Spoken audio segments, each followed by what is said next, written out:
All right, everybody. Welcome to the Scho-Zone live again. It is your host, Ryan Schofield, coming at you back in my little studio, aka my apartment, aka my living room, what have you. Gonna start trying to do this live a little bit more often. I noticed that I get a little bit more traction. I did just have Katie, a listener from before. I don't really know how many people I can see or how up to date these are, so bear with me on that one. If you are in the chat and you're participating, give me a comment, subscribe, or whatever you got to do. Like, subscribe, share. Let's have some fun here tonight. I'm going to start realizing what the show's becoming. I kind of wanted to be a little bit of a sports talk kind of guy. That's just not really working out, I don't think. I'm just an asshole personality that just likes to make fun of things or just points things out. So I'm going to try something different. Katie, what's up again? Thank you for joining me. Appreciate you back. You been to any ball games lately, Katie? All right. Well, actually, I was waiting for you like you were going to talk back to me on there.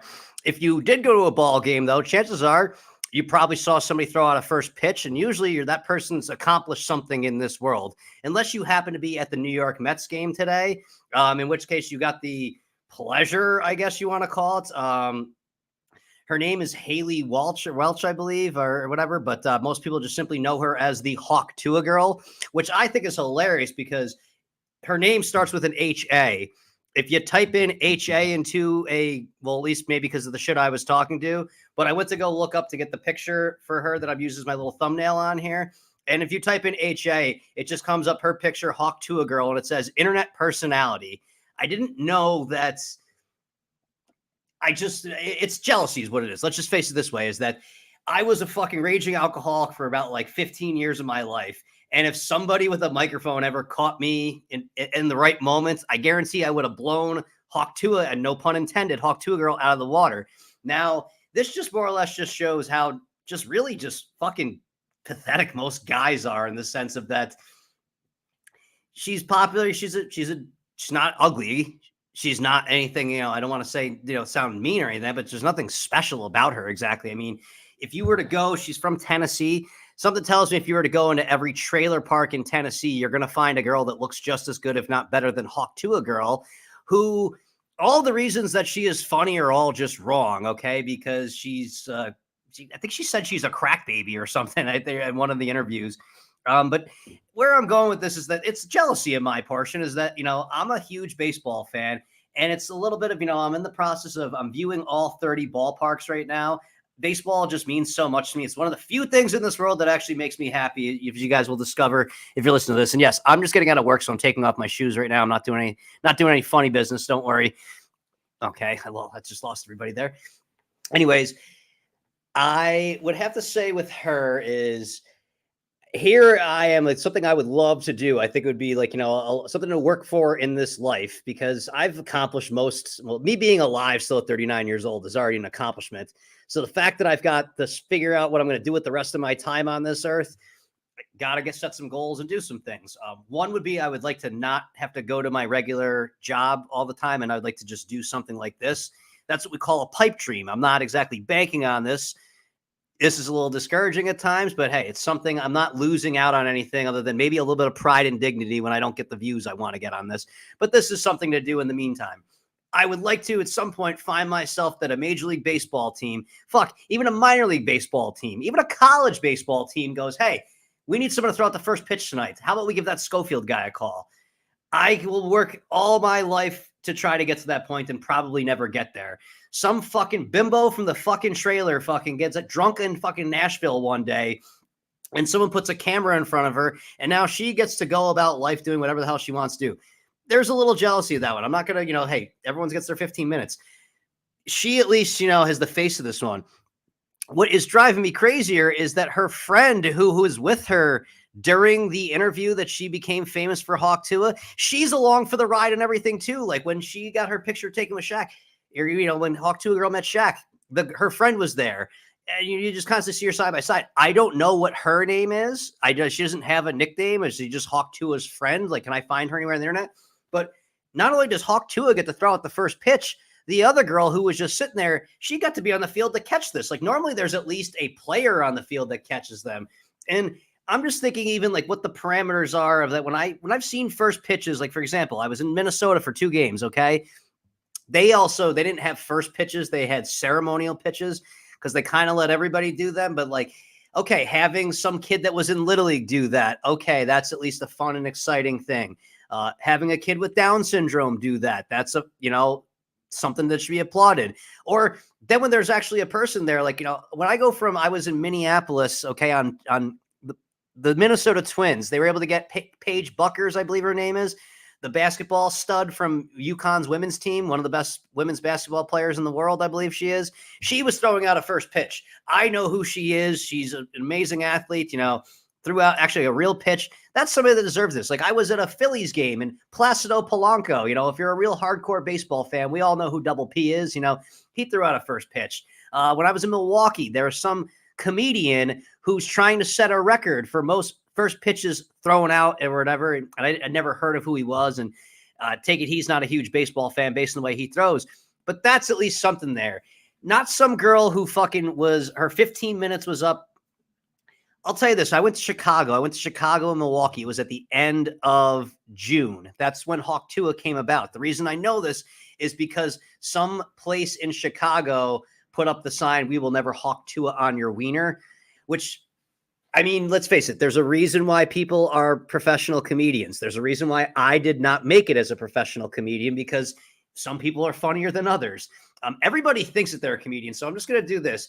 If you at any point in time, when referring to Hawk Tuah Girl, have made any joke about spitting on that thing, or just cited Hawk Tuah in general, and you think you're funny, you're not. Okay. It's the most obvious fucking joke. You know how I know this? Because I looked at the comments section. Everyone's got the same fucking joke. And then it gets to the point of where there was some fucking sad. I mean, when I was in Minneapolis, I saw many sad excuses for life. Not like, like sad as, oh my God, I feel bad for that person. Like they have a hard life. Like, no, I feel bad for them because they don't realize what a fucking idiot they look like. So to the guy who I walked past in downtown Minneapolis wearing the, "If she don't Hawk Tuah, I don't want to talk to her," congratulations. You wearing that shirt is guaranteed you will probably never get laid ever again. But something tells me if you thought that shirt was a good idea, you probably didn't get laid much in the first place. But I'm just thinking of that. You actually, like, it's not just as simple as like when you're in a store and you make an impulse buy. When you make an impulse buy on the internet, there's a couple of steps that almost stop you from doing that. Like you do have to enter in shipping information. You do have to enter in your credit card. And like usually during those periods of time, you have those second guesses and doubts that maybe I'm not going to order this one. To order something which before I'd even seen what that whole thing was, I was already like, this is going to be really fucking stupid. I already know it, and was confirmed very, very quickly. For the fact that it became the rage of the internet for even more than a day just shows how I just think of Bunk Moreland talking to Omar in The Wire when he's talking about the old neighborhood. Is like, it makes me sick to see how far we done fell. We used to actually have funny people that got recognized for shit. Now, unfortunately, the people that are actually really funny, they probably offend somebody along the way. But it's okay for a girl to talk about being a whore, more or less, and that, she got to spit on that thing. I guarantee you she has never spit on a cock. All right. She just said that. That's just that's just a guess of mine. But anyways, quite a way to get famous, and, good for her doing all this. But I just think that, the guy who ordered that shirt, the joke was over from the time, even if he got an expedited delivery, the shelf life on the joke was over before the shirt arrived at his fucking house. And it was 2 months later, and he's still wearing it out in public. Good for you, bro. I'm sure that life is going fucking tremendously for you. But hey, at least you're not hosting a podcast with no fucking a live stream with nobody on here. I lost Katie. I had a few people on here at one point. Like I said, I'm just trying something new. Maybe when I'm on the road, more people like to follow me. Seems that when I do the impromptu thing, I had some more people following there. I tried maybe doing the schedule thing. That didn't go anywhere.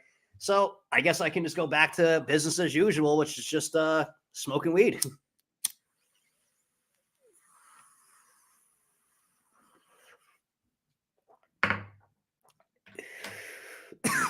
Observation about,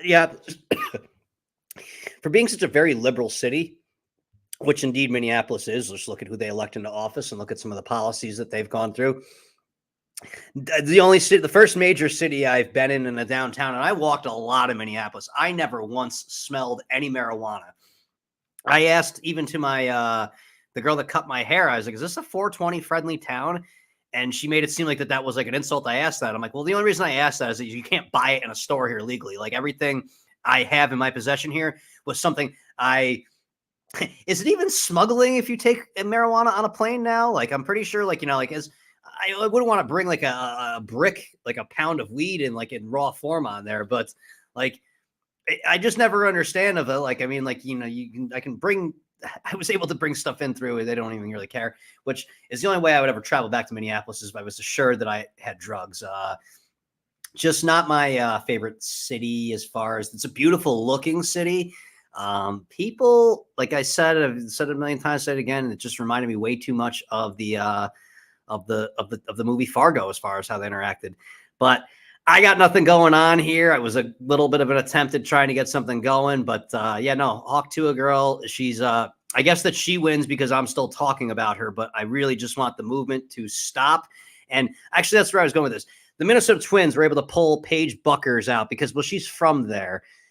As I said to somebody, you could throw a baseball in the streets of New York City and hit somebody that's more impressive as a human being than the Hawk Tuah Girl. And I'd rather just pick a stranger off the streets of Queens and just let them throw out the first pitch and then tell me afterwards what is interesting about them. I'd be like, yep, probably more deserving than Hawk Tuah. I mean, I've even got to the point, and then someone gave me some shit on the internet about this one, but Hawk Tuah is kind of like a couple years down the road. It's like this generation, I guess we would call it. I mean, because I forgot how long ago it was, but it's almost like it replaced the Cash Me Outside that we had a while back.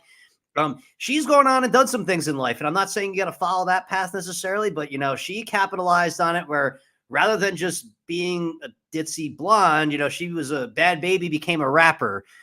Not saying that I really necessarily condone it. Or then the really the creepiest one, which I was on record with. I'm going to have a friend on here at one point in time. I remember he did this awful, awful trick where he showed me a picture of just a pair of tits and said, "What do you think?" I'm like, "Yeah, pretty good, man." He's like, "You would totally get with her." I'm like, "Yeah, 100%." And then he showed me the rest of the picture, and it was the Cash Me Outside girl at like 13 or 14 years old. And I was like, "Well, I got to go take a shower now and fucking just go burn my fucking self and forget that ever happened." But I did say, I'm like, what the fucked up thing about that is I'm like, I guarantee you when she turns 18 years old, there's going to be a porn or something, and a lot of people are going to buy it. In my brain, I did not envision the OnlyFans universe, but I definitely called that one, and I'm going to get that one verified because I'm pretty sure I could even find the audio of me saying that shit probably like 7 or 8 years ago or so.